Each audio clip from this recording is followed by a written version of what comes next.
সারা দেশে চাঁদাবাজদের পক্ষপাতমুক্ত তালিকা করছে র্যাব। শিরিন শারমিনের জামিন খবরটি নিয়ে যা জানা গেল। বিএনপির মনোনয়ন ফর্ম নিলেন সেই ফারজানা সিথি। ক্ষমতার স্বাদ পেয়ে জনগণের কথা ভুলে গেছে বিএনপি, বললেন নাহিদ ইসলাম। সর্বশেষ জানাবো, আন্দোলন সংগ্রামে যারা ছিলেন তারা মনোনয়ন পাবেন, বললেন রিজভী। শিরোনাম শুনলেন, এবারে বিস্তারিত। সারা দেশে চাঁদাবাজদের পক্ষপাত মুক্ত তালিকা করছে র্যাব। স্বরাষ্ট্রমন্ত্রী সালাউদ্দিন আহমেদের নির্দেশে সারা দেশে চাঁদাবাজ নির্মূলে পক্ষপাত মুক্ত তালিকা তৈরির কাজ চলছে এবং তালিকা ধরে শিগগিরই অভিযান শুরু হবে। শনিবার 11 এপ্রিল দুপুরে রাজধানীর কারওয়ান বাজারের সংবাদ সম্মেলনে র্যাবের রিগাল অ্যান্ড মিডিয়া উইং এর পরিচালক MZM ইন্তেখাব চৌধুরী এই তথ্য জানান। সংবাদ সম্মেলনে চাঁদাবাজি সহ বেশ কয়েকটি চাঞ্চল্যকর ঘটনার চিত্র তুলে ধরা হয়, যার মধ্যে গত 48 ঘণ্টায় চট্টগ্রাম ও নারায়ণগঞ্জ সহ বিভিন্ন স্থানে অভিযান চালিয়ে অস্ত্রধারী সন্ত্রাসী, মানব পাচারকারী ও মাদক ব্যবসায়ী সহ বেশ কয়েকজনকে গ্রেফতার করা হয়েছে। শিরিন শারমিনের জামিন খবরটি নিয়ে যা জানা গেল। রাজধানীর ধানমন্ডিতে চাচাতো ভাইয়ের বাসা থেকে গত মঙ্গলবার 7 এপ্রিল ভোরে সাবেক স্পিকার শিরিন শারমিন চৌধুরীকে গ্রেফতার করা হয়। এদিকে এরই মধ্যে তার জামিন হয়েছে এমন একটি দাবি সামাজিক যোগাযোগ মাধ্যমে ছড়িয়ে পড়েছে।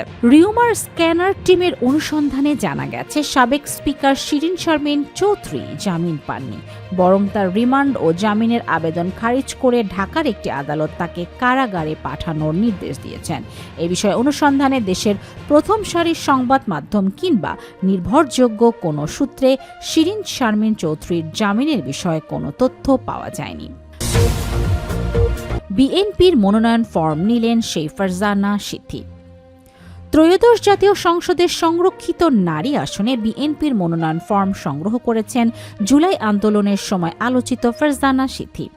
শনিবার 11 এপ্রিল দলটির মনোনয়ন ফর্ম সংগ্রহ করেছেন সিথি। এ বিষয়ে সিথি বলেন, আমি অফিসিয়ালি একটি ব্রিফ করব, তখন বিস্তারিত জানাবো। নড়াইল 2 আসন থেকে আমি ফর্ম নিয়েছি। আমি আশাবাদী চূড়ান্তভাবে মনোনীত হব। 2024 সালের আগস্টে শাহবাগ থানায় সেনাবাহিনীর এক কর্মকর্তার সঙ্গে বাগবিতণ্ডায় জড়িয়ে সামাজিক যোগাযোগ মাধ্যমে ব্যাপক আলোচনা ও সমালোচনার মুখে পড়েন ফারজানা সিথি। জানা যায়, ফারজানা সিথির স্থায়ী নিবাস যশোরে। তিনি আন্তর্জাতিক স্বেচ্ছাসেবী সংস্থা দ্য হাঙ্গার প্রজেক্ট বাংলাদেশের বরগুনা সদর শাখার সাধারণ সম্পাদক হিসেবে দায়িত্ব পালন করছেন। পাশাপাশি তিনি government college of applied human সায়েন্সের 2019-20 শিক্ষাবর্ষের শিক্ষার্থী। ক্ষমতার স্বাদ পেয়ে জনগণের কথা ভুলে গেছে বিএনপি, বললেন নাহিদ ইসলাম। ক্ষমতার স্বাদ পেয়ে বিএনপি জনগণের কথা ভুলে গেছে বলে মন্তব্য করেছেন জাতীয় নাগরিক পার্টির এনসিপির আহ্বায়ক ও বিরোধী দলীয় চিফ হুইপ মোহাম্মদ নাহিদ ইসলাম। শনিবার 11 এপ্রিল রাজধানীর সরওয়ার্দী উদ্যানের শ্রমিক কল্যাণ ফেডারেশনের ত্রিবার্ষিক জাতীয় সম্মেলনে এই মন্তব্য করেন তিনি। অন্তর্বর্তী সরকারের অধ্যাদেশগুলো আইনে পরিণত করার ও সংস্কার বাস্তবায়নের ওয়াদা বিএনপি ভঙ্গ করেছে উল্লেখ করে বিরোধী দলীয় চিফ হুইপ বলেন, এদেশের রাজনীতিতে ওয়াদা ভঙ্গের পরিণতি ভালো হয় না। গণ আন্দোলন গড়ে তুলে শ্রমিকের অধিকার সহ সংস্কার বাস্তবায়নে বাধ্য করা হবে।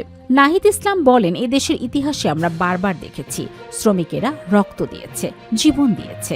1947-এর আজাদীর লড়াই থেকে 1971 সালের মহান মুক্তিযুদ্ধ এবং এ দেশে যত গণ অভ্যুত্থান হয়েছে, এমনকি 24-এর গণ অভ্যুত্থানও যারা জীবন দিয়েছেন তাদের অধিকাংশই শ্রমজীবী মানুষ। আন্দোলন সংগ্রামে যারা ছিলেন তারা মনোনয়ন পাবেন, বললেন রিজভী। বিএনপির সিনিয়র যুগ্ম মহাসচিব ও প্রধানমন্ত্রীর উপদেষ্টা রুহুল কবির রিজভী আহমেদ বলেছেন, আন্দোলন সংগ্রামে যাদের ভূমিকা রয়েছে, যাদের সংসদে কথা বলার দক্ষতা রয়েছে, সমাজে যাদের সুনাম আছে, তারা সংরক্ষিত নারী আসনের দল বাছাই করবে বলে আমার দৃঢ় বিশ্বাস। শনিবার 11 এপ্রিল বেলা 11টায় নয়াপল্টনের দলীয় কেন্দ্রীয় কার্যালয়ে সাংবাদিকদের সঙ্গে তিনি এসব কথা বলেন। রিজভী আহমেদ বলেন, সংরক্ষিত নারী আসনে মনোনয়ন পাওয়ার জন্য শুক্রবার 10 এপ্রিল প্রায় 5 শতাধিক ফর্ম বিক্রি হয়েছে। আজকে শনিবার 11 এপ্রিল সকাল 10টা থেকে আমাদের অফিসের কর্মকর্তারা ফর্ম বিতরণ করছেন। আপনারা জানেন গতকাল অর্থাৎ আজকে শনিবার ও আগামীকাল রোববার 12 এপ্রিল এই 3 দিন ফর্ম বিতরণ ও জমা নেওয়া হবে। এটা অব্যাহতভাবে চলবে।